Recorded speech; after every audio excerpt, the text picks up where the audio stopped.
बोलो भारत माता की, बोलो भारत माता की। छत्रपती शिवाजी महाराज की, छत्रपती शिवाजी महाराज की।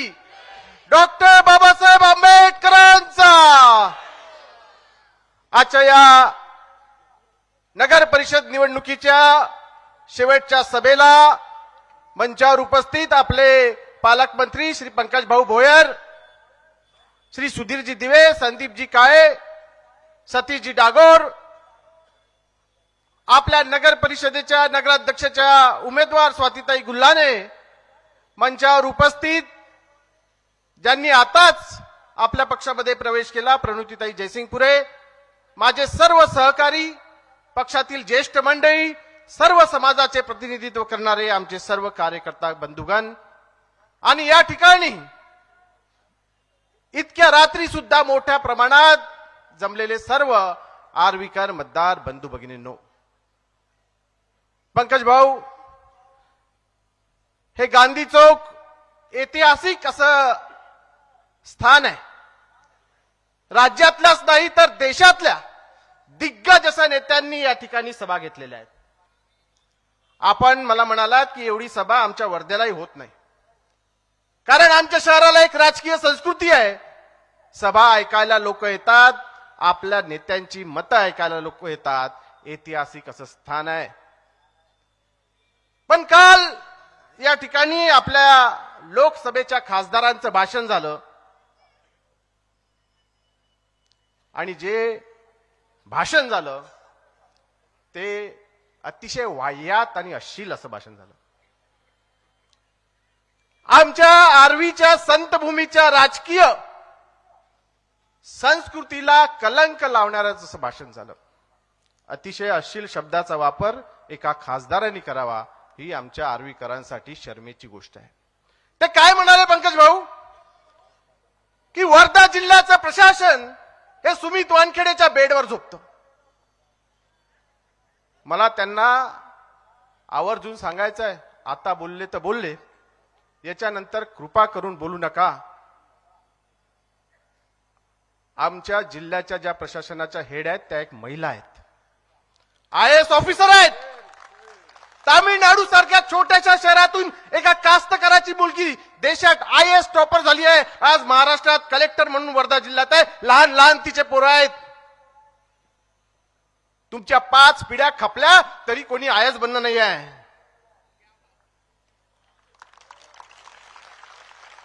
काल ते बोलले की आता भारतीय जनता पार्टीचे कार्यकर्ते प्रत्येक मतदारांकडे जातील, त्यांना शपथा घ्यायला लावतील आणि मतांसाठी शपथा तुम्ही खोट्या घ्या आणि मनातल्या मनात देवाची क्षमा मागून घ्या। मला असं वाटतं की कालचं भाषण जेव्हा ते केलं तेव्हा त्यांनी घरून निघण्या अगोदर, त्यांना माहित होतं की अशा पद्धतीचं आपल्याला भाषण केलं आहे, घरून निघण्या अगोदर निश्चितच त्यांनी आपल्या आई वडिलांची क्षमा मागली असती। खासदार साहेब, थोडं थंड घ्या, पराभव समोर दिसतोय म्हणून चिडचिड करू नका। एखाद्या नगर परिषदेच्या निवडणुकीसाठी जी आतापर्यंत आपल्या परिवाराने आपण जी राजकीय संस्कृती सुसंस्कृतपणा जपला तो सोडू नका, एवढीच माझी या निमित्ताने विनंती आहे। बाळाभाऊ आपला आर्वी शहराचा जोरदार कार्यकर्ता आहे, आंदोलन सम्राट आहे, परंतु बाळाभाऊ तुम्ही राजकारणात कच्चे निघाला। लोकसभेचं इलेक्शन झालं, काँग्रेस म्हणे आम्ही लढत नाही, आम्ही लढत नाही, आम्ही लढत नाही। हे घ्या तुतारी, तुम्ही घ्या लढा। तुतारी म्हणे आम्हाला उमेदवार मिळत नाही, उमेदवार मिळत नाही, उमेदवार मिळत नाही। त्यांनी याला पकडला। आपल्याला खासदारकीची तिकीट मिळते म्हणून ज्या पक्षांनी मोठं केलं तर पंजा सोडून हातात तुतारी घेतली, इलेक्शन लढायला उभे झाले। मग यांना बाळा जगताप पाठवले। खासदार साहेब बाळा जगतापांना म्हणाले, बाळा आता माझं इलेक्शन आहे, विधानसभेला तुला तिकीट। बाळा म्हणाला, हो भाऊ, अमर भाऊ आगे बढ़ो, हम तुम्हारे साथ है। विधानसभेची इलेक्शन आलं, खासदार साहेबांनी तिकीट घरातच दिली आणि बाळाभाऊंच्या हातात काय दिला? धतुरा. धतुरा अशील शब्द नाहीये. मी येथे येण्या अगोदर अभ्यास करून आलो आहे. धतुरा ही वनस्पती आहे, ती विषारी बिये असतात. प्रसाद म्हणून कोणी दिला तर त्याला हातात धतुरा देणे म्हणतात. नगर परिषदेच्या इलेक्शन आल्या, साहेबांना उमेदवार मिळत नव्हता. डोळ्यासमोर कोण आलं? बाळाभाऊ. बाळाभाऊंना म्हणाले, बाळाभाऊ महिला रोस्टर आहे, तुझ्या घरी तिकीट देतो. एक काम कर, आपल्याला काही पंजासोबत युती करायची नाही आहे. पंजाचा एकमेव नेता तू, तुला नगराध्यक्षाची तिकीट. एक काम करायचे, पंजाचे सगळे एबी फॉर्म चोरून माझ्याकडे आणून टाकायचे. अरे कालपर्यंत विधानसभेमध्ये धतुरा दिल्यावर हेच बाळाभाऊ म्हणत होते की खासदार साहेब हे विषारी कोबरा आहेत. जसा एबी फॉर्म पंजाचा मिळाला, सरळ एबी फॉर्म घेऊन खासदार साहेबांच्या पायापाशी नेऊन दिला. बाळाभाऊ, मी तुम्हाला सांगतो, तुमचा गेम झालाय.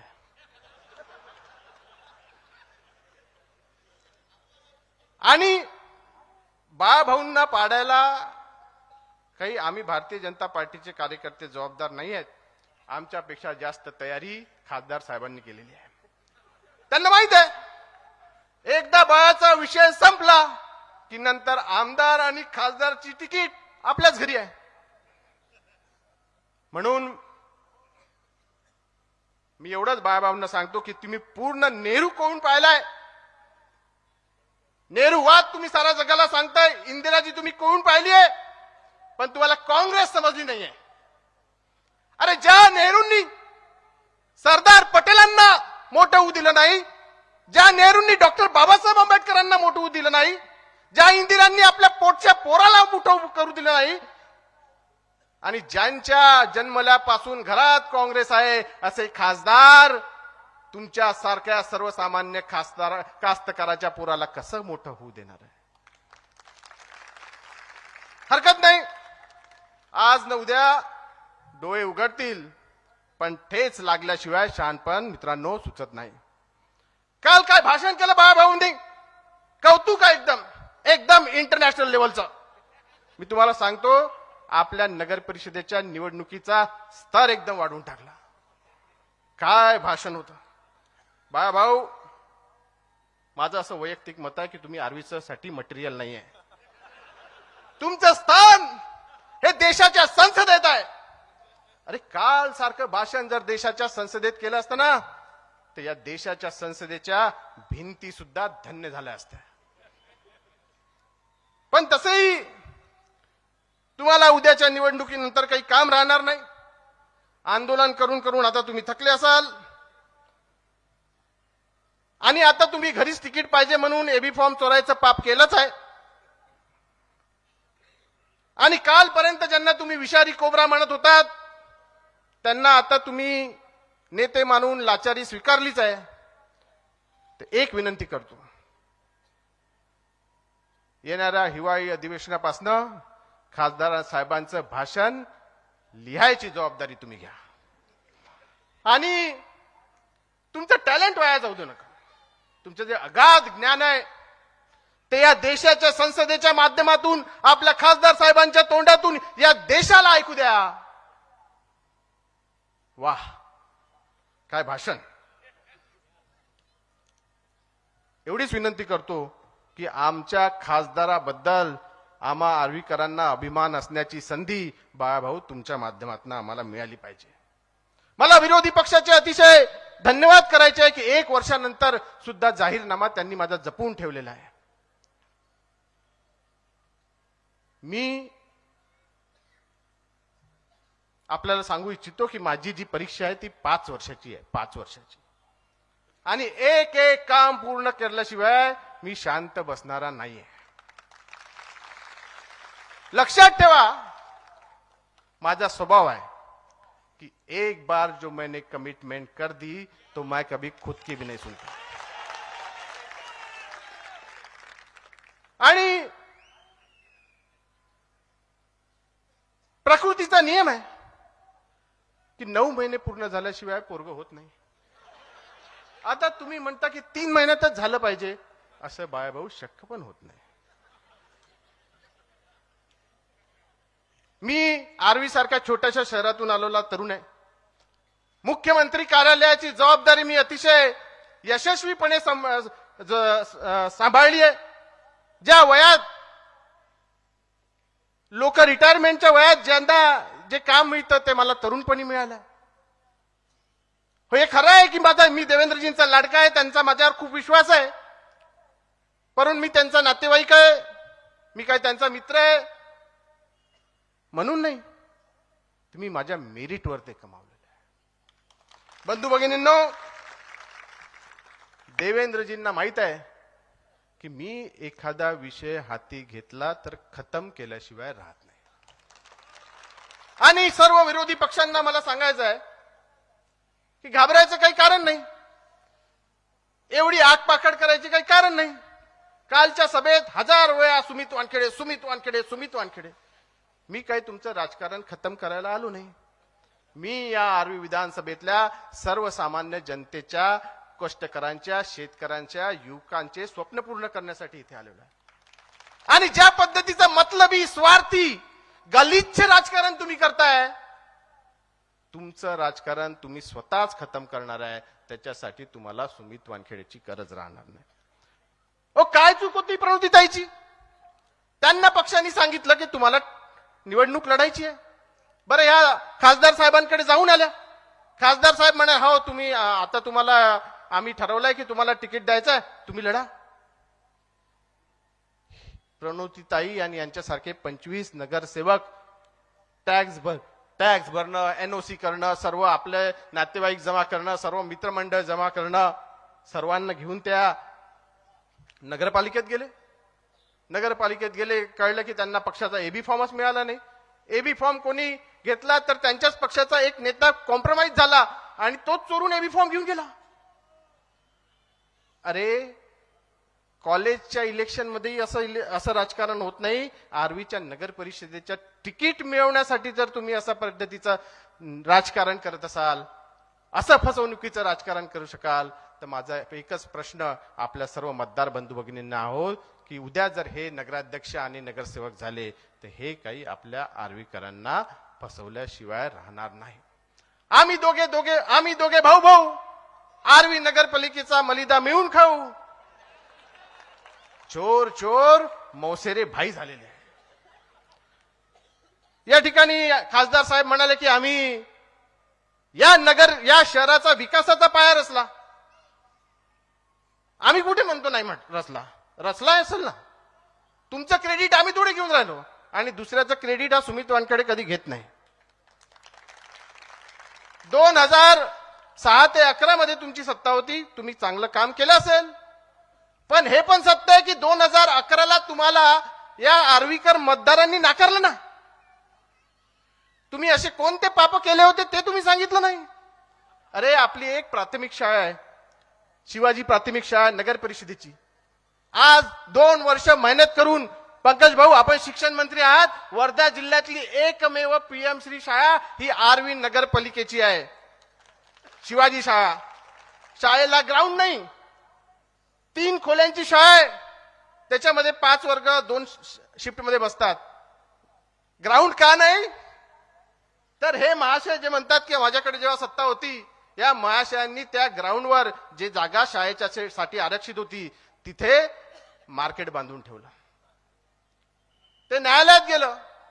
ते मार्केट अजूनही तसंच खंडार पडलेलं आहे, त्याचा कोणी वापर करू शकत नाही. लहान मुलं, शाळेतली मुलं सुद्धा खेळासाठी त्याचा वापर करू शकत नाही. दुसरा प्रश्न पाणी पुरवठ्याच्या योजनेचा. नगरपालिकेकडे पाणी पुरवठा योजना होती, ती पाणी पुरवठा योजना यांनी प्राधिकरणाकडे घेऊन दिली. प्राधिकरणाने एवढे मोठे बिल लोकांच्या हाती पाठवले. आज लोकांची लाखो रुपयाची पाणीपट्टी थकीत आहे. हे पाप कोणाचं आहे? हे 2006 ते 2011 मध्ये तुम्ही लोकांनी जे उपद्व्याप करून ठेवले आहे त्याचं पाप आहे. आणि नंतर तुम्हाला जनतेने नाकारलं, त्याचे काय माझी चूक आहे? 14 वर्ष तुम्ही सत्तेत नव्हतात तर माझी चूक आहे. आपण काय उपद्व्याप करून ठेवले आहेत याचा सुद्धा आपण विचार करायला पाहिजे.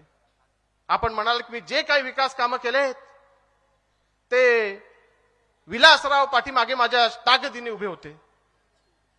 तेच तर आम्ही म्हणतोय की अरे राज्यात भारतीय जनता पार्टीचं सरकार, केंद्रात भारतीय जनता पार्टीचं सरकार, जो निधी येतो तो या दोन सरकारच्या माध्यमातून नगर परिषदेला मिळतो. आणि उद्या जर भलतेच लोक या नगर परिषदेवर आले तर हा निधी आणण्यासाठी धावपळ करणार कोण? तुम्हाला विकास करायचा आहे तर तुम्ही विकास कसा करणार, कोणता करणार, त्याच्यासाठी निधी कुठून आणणार? तर हे मला म्हणतायत आमदार सुमित वानखेडे आर्गवीकरांना धमक्या देतो की जर दुसरे लोक आलेत, दुसऱ्या पक्षाचे लोक निवडून आलेत तर विकास होऊ देणार नाही, निधी होऊ देणार नाही. अरे धमकी नाही आहे, मी वस्तुस्थिती मांडतोय, प्रश्न विचारतोय की कोण धावपळ करणार, कोणता नगराध्यक्ष तिथे मंत्रालयात 4 वेळा फेऱ्या मारणार? अरे तुम्हाला हे सांगता येत नाही की काय करायचं. त्यांनी सांगितलं का मी निवडून आल्यावर काय करणार आहे? नाही सांगितलं. कुठून निधी आणणार आहे? नाही सांगितलं. फक्त यांना नगराध्यक्ष बनायचं आहे, नगरसेवक बनायचं. एक ते महेश कोठारेचा पिक्चर होता पछाडलेला, आठवतो का? त्याच्यात एक असाच थोडा कमी बुद्धीचा कॅरेक्टर होता, तो नुसतं एवढा म्हणायचा बाबा लगीन, बाबा लगीन, बाबा लगीन. तसा हे म्हणून राहिले नुसतं नगराध्यक्ष बनवा, नगराध्यक्ष बनवा, नगरसेवक बनवा. पण करणार काय? तुम्हाला नगराध्यक्ष आणि नगरसेवक बनवण्यासाठी लोकांनी काय आपलं भविष्य दावावर ठेवायचं का? आर्वी शहराचं भविष्य खराब करायचं का? मला एकच या निमित्ताने म्हणायचं आहे की धमकी देणं आमच्या संस्कृतीत बसत नाही. आणि धमकी काय असते हे आज आपण मंगेश प्रधान यांच्या उदाहरणात पाहिलं. मंगेश प्रधान, काय चूक आहे मंगेश प्रधानची? तो मातंग समाजातून येतो. अरे महार आणि मातंग समाजातल्या कुठल्या युवकांनी एखादा प्रश्न आपल्या लोकप्रतिनिधीला विचारला तर त्याला काय कापून टाकायच्या, धमक्या द्यायच्या? अरे तुम्ही जाती जातीमध्ये भांडण लावता, कुणबी समाजाला भडकवता, सिंधी समाजाला भडकवता, हिंदी समाजाला भडकवता, ब्राह्मण समाजाला भडकवता. आर्वी शहराची जी सांस्कृतिक वीण आहे ती खराब करायला तुम्हाला थोडीशी लाज वाटत नाही? आणि मला तुम्हाला प्रश्न आहे की स्वतःच्या मतलबी राजकारणासाठी फक्त येन केन प्रकारे या नगर परिषदेवर सत्ता मिळवण्यासाठी जर तुम्ही जाती जातीला भडकवत असाल, जाती जातीमध्ये भांडण करत असाल तर हा अधिकार तुम्हाला कोणी दिला? हा प्रश्न मी तुम्हाला विचारतोय. आणि तुमची हिंमत असेल तर मला कापून दाखवा, मला धमकी देऊन दाखवा. 1 वर्षभरा अगोदर जेड सिक्युरिटीमध्ये मी फिरत होतो. आमदार झाल्यावर माझ्यासोबत साधा कॉन्स्टेबल पण नसतो, एकटा फिरतो मी. तुमच्या आणि तुमच्या कार्यकर्त्यांमध्ये जर धमक असेल तर मला धमकी देऊन दाखवा. अरे गोर गरीब महार आणि मातंग समाजाच्या युवकांना काय धमकी देता? या ठिकाणी नगर परिषदेचा विषय आहे. आपल्याला आपल्या आर्वी शहराचा कारभारी निवडायचा आहे. स्वातीताईच्या रूपाने एक आमचा प्रकाश गुल्हानेसारखा प्रखर कार्यकर्ता, एकनिष्ठ कार्यकर्ता, 3 वेळा नगरसेवक असलेला कार्यकर्ता, त्याच्या घरी आम्ही उमेदवारी दिली आहे, कुठल्या नेत्याच्या घरी उमेदवारी दिली नाही. घराने शाही चलेगी नाही चलेगी असं जेव्हा आम्ही विधानसभेमध्ये म्हटलं होतं ते आम्ही नगर परिषदेमध्ये सुद्धा या ठिकाणी त्याच छाती ठोकपणे सांगतोय. या शहराचा विकास करण्यासाठी चांगले लोक सत्तेवर असणं आवश्यक आहे. पंकज भाऊ या ठिकाणी आहेत, आपल्या या ठिकाणी सगळ्या लाडक्या बहिणी आहेत. त्यांच्या सुरक्षेसाठी पंकज भाऊंनी या सर्व शहरामध्ये ज्या ज्या ठिकाणी आवश्यक असेल त्या त्या ठिकाणी सीसीटीव्ही उपलब्ध करून देण्यासाठी आपल्याला तो प्रकल्प मंजूर करून दिलेला आहे. या शहरात छत्रपती शिवाजी महाराजांचा अतिशय जुना पुतळा आहे, त्या पुतळ्याचे पुनर्निर्माण करायचं आहे, ते स्मारक नवानी बांधायचं आहे. डॉक्टर बाबासाहेब आंबेडकरांचा पुतळा आर्वी शहरात नसणं हे आपल्या सर्वांसाठी शर्मेचं बाब आहे. डॉक्टर बाबासाहेब आंबेडकरांचा भव्य पुतळा आपल्याला या ठिकाणी करायचा आहे. जे बेघर आहेत त्यांना घरकुल द्यायचंय, अंगणवाडी असतील, नगरपालिकेच्या शाळा असतील, त्यांना मजबूत करायचंय. उद्यानं तयार करायची आहेत, ओपन स्पेसचं डेव्हलपमेंट करायचं आहे. या शहरात अनेक युवक आहेत, त्यांच्यासाठी रोजगारांची सुविधा करायची आहे. कुठलंही नवीन मार्केट मागच्या 20-25 वर्षापासून तयार झालं नाहीये. नवीन मार्केट तयार करायचं आहे, जेणेकरून जे युवक काही रोजगार करू इच्छितात, व्यवसाय थाटू शकतात, त्यांना हक्काची जागा मिळेल. हे सगळं करत असताना आम्ही फक्त पंजा आणि तुतारी यांच्या राजकारणात अडकलं पाहिजे की आपल्या भविष्याचा, आपल्या शहराचा विचार केला पाहिजे. हे आता सर्वसामान्य आर्वीकरांनी ठरवायचं आहे. आपलं भविष्य आपल्या हातात आहे, आपल्या शहराचं भविष्य आपल्या हातात आहे. आपल्या शहरावर आपण प्रेम करतोय. हे तेच शहर आहे ज्यांनी आपल्याला लहानाचं मोठं केलं आहे, अनेक लोकांना आसरा दिला आहे, अनेक समाजाला सामावून घेतलेला आहेत.